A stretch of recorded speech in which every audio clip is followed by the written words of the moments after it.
Shalom, selamat pagi Bapak Ibu Saudara. Kita kembali berjumpa lagi hari ini, Kamis 11 Juni 2026. Semoga saudara-saudara Bapak Ibu baik-baik saja semuanya. Dan tetap mari kita melaksanakan ibadah harian keluarga. Dan mari kita berdoa.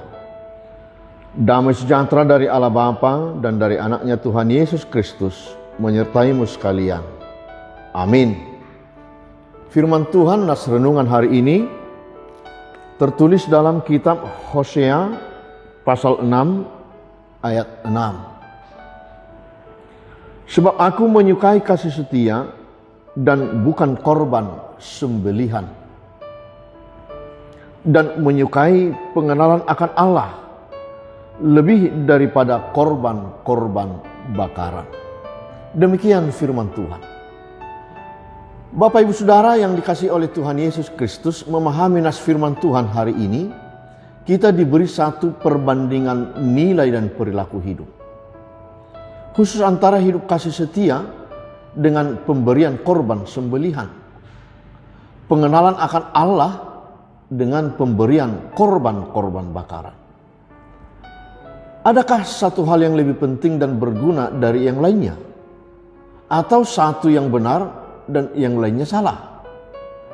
Tentu bukan dalam konteks membenarkan atau menyalahkan, karena hal yang diperbandingkan ini sama-sama sebagai wujud hidup beriman. Tapi tidak dapat disangkal ada kecenderungan manusia untuk merasa cukup rohani ketika sudah datang ibadah, memberi persembahan, melayani, atau menjalankan rutinitas keagamaan. Namun melalui Nabi Hosea, Tuhan menegaskan sesuatu yang sangat mendasar, yang Tuhan cari bukan sekedar ritual, ritus keberagamaan, melainkan hati yang mengasihi dan mengenal Dia dengan sungguh-sungguh. Hubungan yang sejati dengan Tuhan lebih utama daripada ritual keagamaan. Inilah yang mau ditekankan firman Tuhan hari ini. Kasih setia dan pengenalan akan Allah sebenarnya tidak terpisah. Keduanya adalah inti dari relasi yang hidup dengan Tuhan. Kasih setia adalah tentang kesetiaan kepada Tuhan Allah, bukan kasih yang sesaat saja. Sedangkan pengenalan akan Allah bukan sekedar tahu tentang Allah, tentang Tuhan, tetapi hidup yang benar dan baik dengannya. Mengenal hati Tuhan, mengenal kehendaknya, dan berjalan bersama dengan Tuhan setiap hari. Jemaat yang dikasihi Allah, jangan salah menilai. Tuhan tidak menolak ibadah atau persembahan. Namun tanpa kasih dan relasi yang hidup kepada Tuhan, semua itu menjadi kosong. Sedangkan ibadah tanpa kasih setia akan menjadi rutinitas saja. Dan pada akhirnya dia akan menjadi hampa. Pada akhirnya setiap yang kita lakukan baik di gereja maupun dalam hidup sehari-hari, bahkan akan menjadi beban atau bahkan menjadi kesombongan rohani. Dan setiap persembahan yang kita serahkan menjadi hal yang memberatkan hati dan bahkan dapat mendatangkan sungut-sungut. Yang Tuhan inginkan adalah kasih setia kepada Tuhan, dan itu terlihat dari cara hidup yang benar, yang tulus, dan di dalam kerendahan hati dalam semua hal yang kita lakukan. Mari jadikan hidup ini adalah buah dari cinta kasih kepada Tuhan. Semoga Tuhan Yesus memberkati kita. Amin. Kita berdoa. Allah Bapa dalam Yesus, terima kasih Tuhan.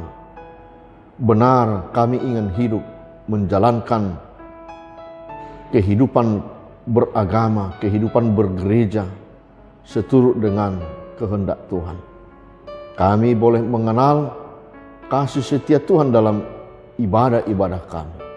Semua hal yang kami lakukan di tengah-tengah hidup dan di gereja kami sebagai buah dari ibadah yang sejati. Tolong kami Bapa untuk dapat melaksanakan kehidupan keberimanan kami. Itu terlihat dalam cara hidup sehari-hari dan dalam cara hidup bergereja kami, sehingga kami boleh menampakkan cinta kasih Tuhan itu di tengah-tengah dunia ini. Tolonglah jemaat Tuhan menjadi keluarga yang beribadah kepada Tuhan. Tiap-tiap orang mulai sekolah minggu, remaja, naposo, ama, ina. Keluarga menjadi tempat ibadah, terlihat dalam cara hidup sehari-hari yang benar dan baik di hadapan Tuhan. Yang sakit tolong Tuhan sembuhkan. Dan dalam semua kerinduan-kerinduan di tengah-tengah keluarga, kiranya Tuhan tetap memberikan seturut dengan kehendak-Mu. Terpujilah Engkau ya Bapa, hanya dalam nama Yesus. Amin. Anugerah Tuhan kita Yesus Kristus, kasih setia Allah Bapa, dan persekutuan dengan Roh Kudus menyertaimu sekalian. Amin. Shalom. Mari Bapak Ibu silakan lanjutkan kembali aktivitas hari ini, bekerja dan di rumah dimanapun, tetap Tuhan menyertai. Selamat hari Kamis. Berikanlah senyummu yang manis kepada Tuhan. Horas.